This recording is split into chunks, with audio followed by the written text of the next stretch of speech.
Welcome to the next episode of Thermodynamics.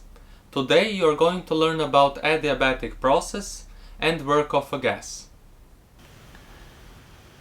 Up to now we get to know three changes of gas conditions: isothermal, where temperature is constant, isochoric, where volume is constant, and isobaric, where pressure is constant, and each of them has a gas law which describes it. There is also a special group of processes called adiabatic processes. An adiabatic process is a process where a gas does not exchange any heat with its environment. This means that this heat, Q or heat exchange, is equal to zero. So there is no heat exchange in an adiabatic process between a gas or between a system and its environment. So we get, using the first law of thermodynamics, that W is equal to minus delta U. This means that a gas in an adiabatic process does work at the expense of its own internal energy. This process can occur in two cases. First, if a system is thermally isolated, or second, if a change of gas state is enough fast not to exchange any heat with its environment. Adiabatic coefficient, denoted with letter kappa, is used for expressing the equation of graph of an adiabatic process, and this graph is line called adiabat. It's actually graph of adiabatic process function. So K, for a small Greek letter kappa, not K but kappa, is adiabatic, not double T but normal T, so we have adiabatic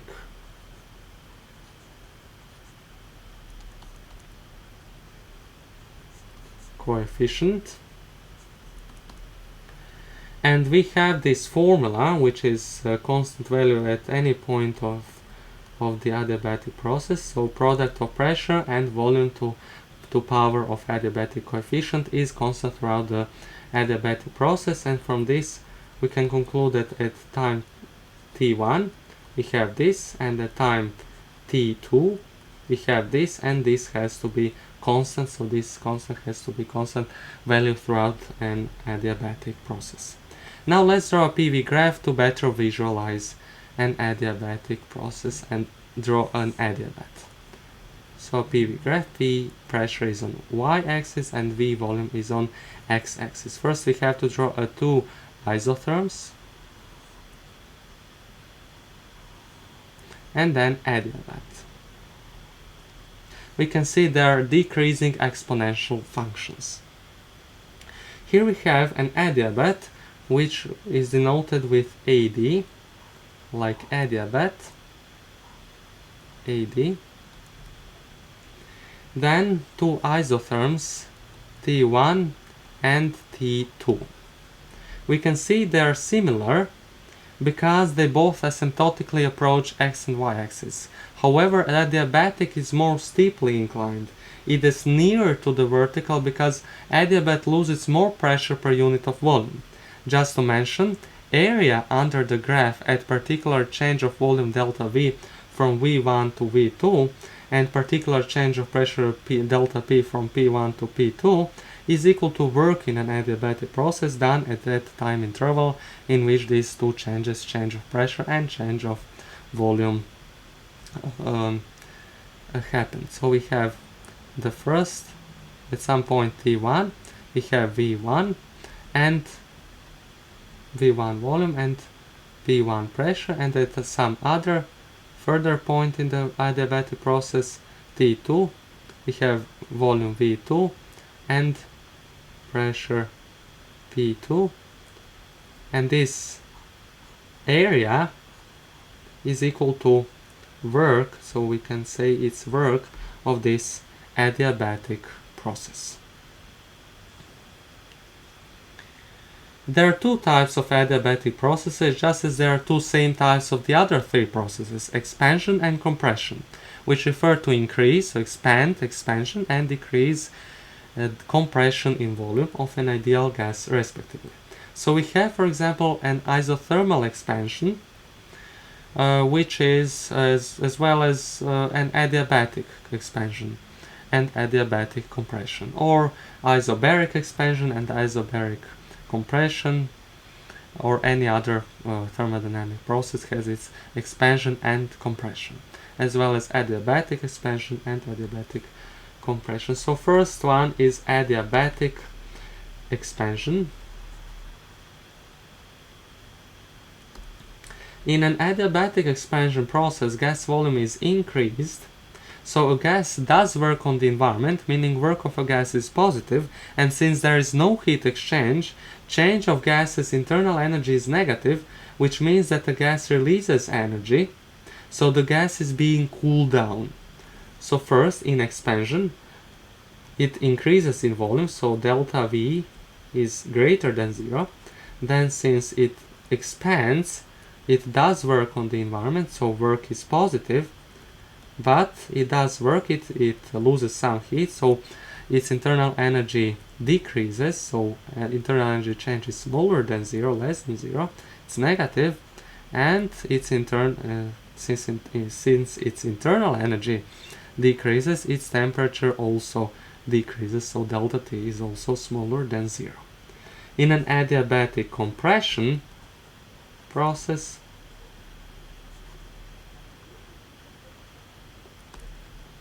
situation is opposite. So gas volume is decreased, so work of a gas is negative because the environment is on the gas, and due to no heat exchange, exchange of gas's internal energy is positive, so temperature change is positive, which means that gas is being heated up.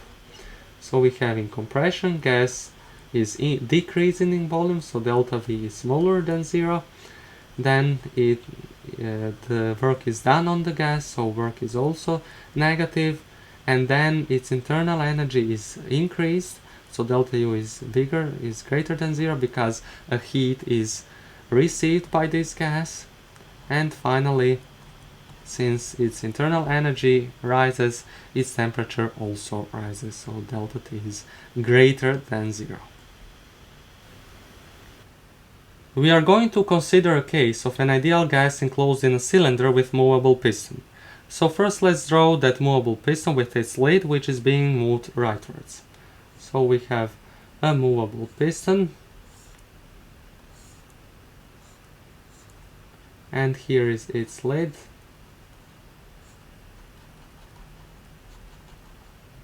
Which is being moved rightwards. Take S is surface of the piston intersection. So this is S, this is S, surface, or any other like this one. We have surface S. So this is surface of the piston intersection, and X1 and X2 are the two different positions of the movable piston lid relative to its initial position X0. This is initial position X0, then when it's compressed, moved rightwards, here is X1 and here is further X2 position. If the gas is being heated up, it expands and in this way pushes the movable piston rightwards. It expands for a volume delta V, which is equal to product of cross-section surface area S and the distance S.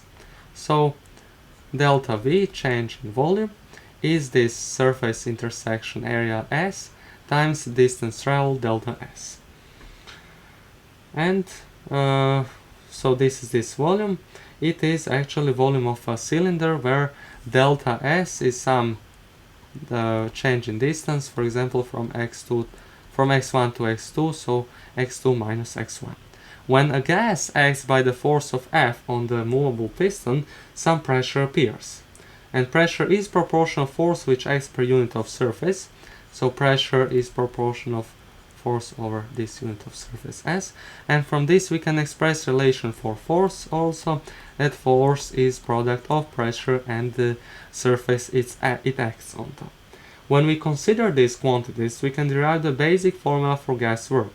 For this we are going to use the mentioned formulas for the work. So the basic formula that work is product of force and the distance on which that force was exerted onto a body. And we have now that delta, so change of work, is F times force times change of distance. And this work we have for this work is P times S times this delta S. And this S, delta S, is actually delta V, so we have that work of a gas is pressure times a volume change.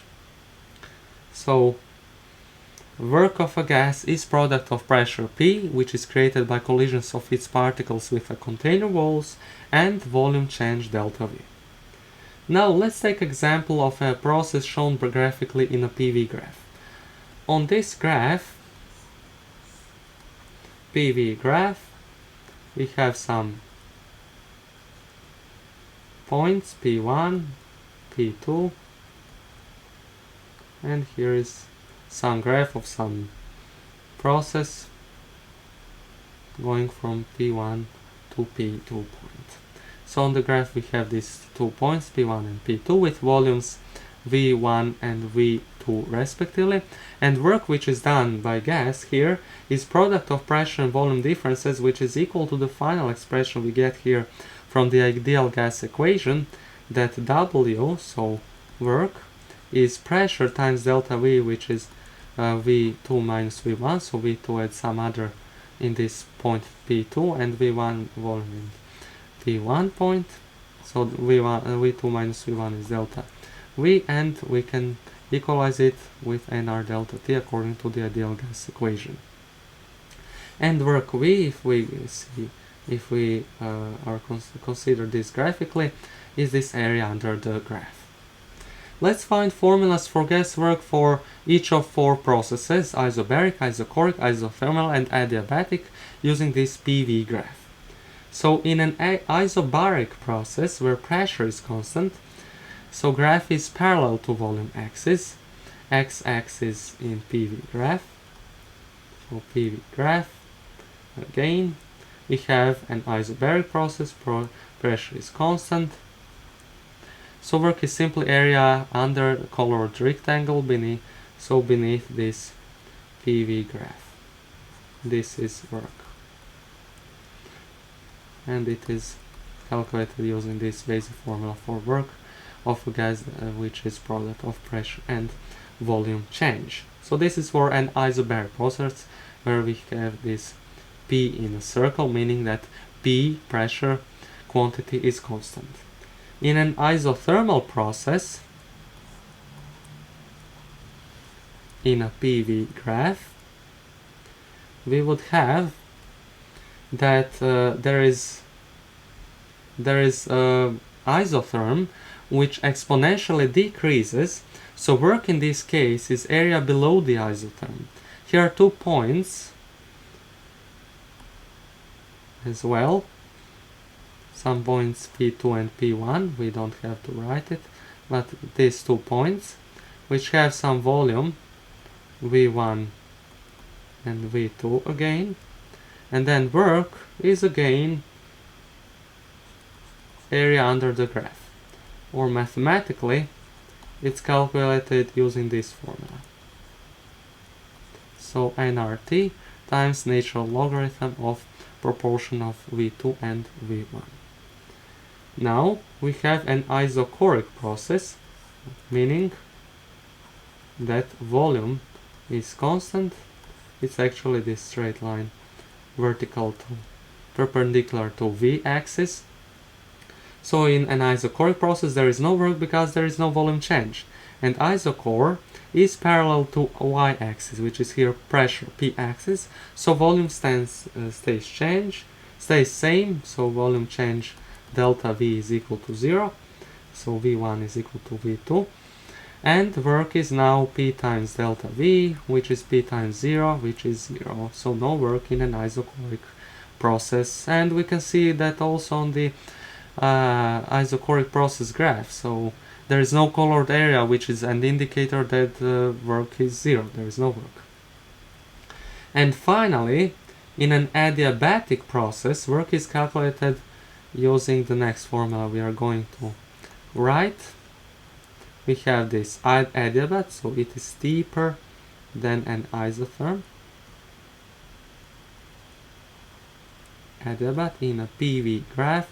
Again, work in an adiabatic process, just like in any other, is area beneath the graph, and it can be calculated using this formula. this over kappa minus 1, where kappa is the adiabatic coefficient. That's all for today. Now you can take a short quiz to test what you've learned in this video.